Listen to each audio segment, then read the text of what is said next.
ایران په لومړي ځل د ځمکې لاندې د جنگي الوتکو، توغندیو او نورو وسلو د ساتنې یو ځای پرانیست. پتمنو لیدونکو ستړي مشئ.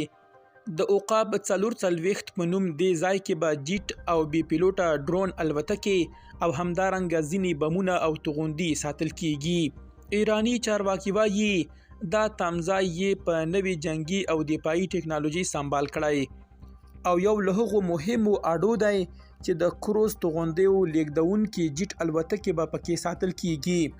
د چارواکو په وینا د غرونو لاندې جوړ شوی دا تمځای به د دښمن له لوري د ناڅاپي بریدونو وړتیا لږه کړي.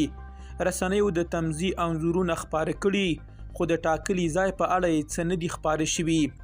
ویل کیږي د جنگي الوتکو دا خوندي تمځای په ځمکه کې سلګونه میټره لاندې جوړ شوی دی. درنو لیدونکو له ملتیا مو مننه.